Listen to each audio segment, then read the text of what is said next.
de définir la politique de chaque nation dans ses diverses composantes. Et les assemblées nationales, malgré et avec le principe de la séparation des pouvoirs, sont chargées de légiférer. Mais on légifère sur des projets de loi qui viennent du gouvernement et sur des propositions de loi qui viennent des députés.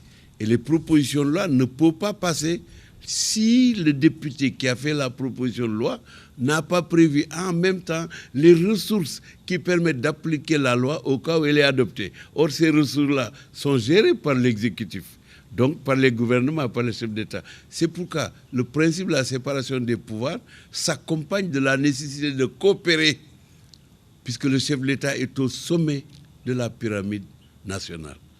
Et je remercie son Excellence, M. le Président Alassane Ouattara, pour l'amitié qu'il me porte depuis plus de 30 années. Et je trouve le président Amadou Soumaoro, que j'ai eu le plaisir de recevoir à Dakar il y a quelques semaines. Et nous sommes là, aujourd'hui, les hôtes de la Côte d'Ivoire. Nous sommes 88 délégations de l'Assemblée parlementaire de la francophonie. Nous venons d'adopter l'ordre du jour. Nous venons d'adopter le rapport exécutif qui a été présenté par le secrétaire général parlementaire.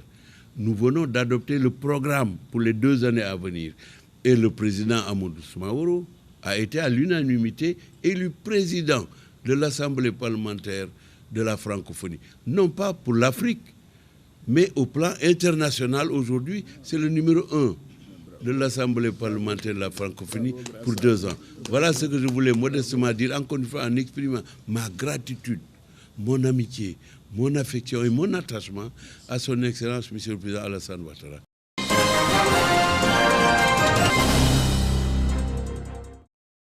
Djamalabo, un village aux habitudes calmes à la tombée de la nuit, verra désormais sa quiétude troublée de la plus belle des manières.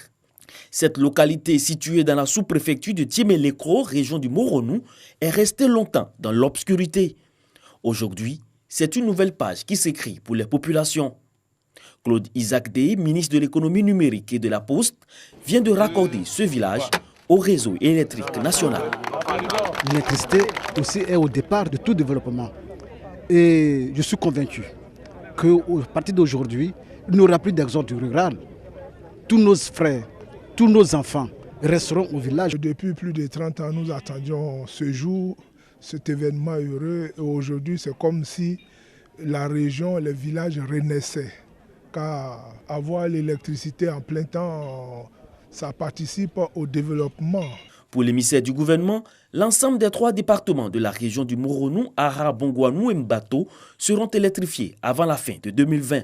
Des travaux d'électrification qui s'inscrivent dans le programme social du gouvernement. Dans le cadre du programme social du gouvernement, l'État a décidé pour 2019 et 2020 de prendre en charge 400 000 familles au niveau de l'abonnement, du premier abonnement. C'est 1 000 francs à payer dès le début. Ça marque aussi pour les populations quelque chose d'important. Ils pourront accéder, ça pourra changer la vie au niveau même de conditions d'alimentation pour les enfants aussi, au niveau de l'école. Ils pourront étudier le soir, ils pourront aussi mettre la télévision comme ils le font pour pouvoir voir d'autres choses. Donc aujourd'hui, nous mettons sous tension 3 villages. Mais en fait, c'est une série de villages qui seront pris en compte d'ici 2020. À ce jour, 89 localités sur les 114 que compte la région du Moronou sont électrifiées, soit un taux de couverture de plus de 78%. Grâce à l'électricité, les populations de Djamalabo pourront désormais exercer des activités génératrices de revenus. Un pas qui annonce sûrement un nouveau départ pour le développement de cette localité estimée à près de 1000 habitants.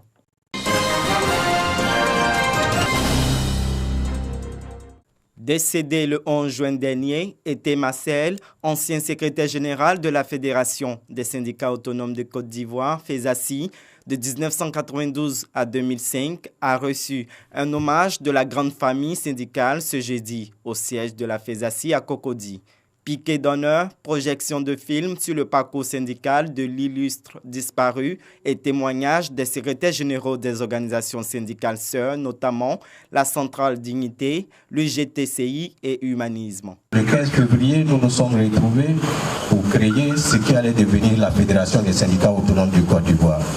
Nous avions eu la force de continuer le combat parce que nous avions à la tête un homme de la dimension de Marcel, qui était un homme courageux, persévérant, déterminé et prêt à aller jusqu'au bout.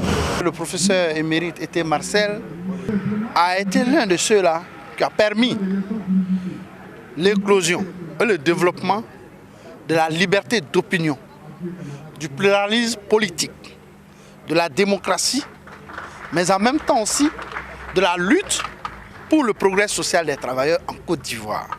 La levée de corps aura lieu ce vendredi à Ivosep. Puis, Été Marcel sera conduit à sa dernière demeure à Jacquesville, son village natal. Marié et père de 4 enfants, Été Marcel était âgé de 93 ans.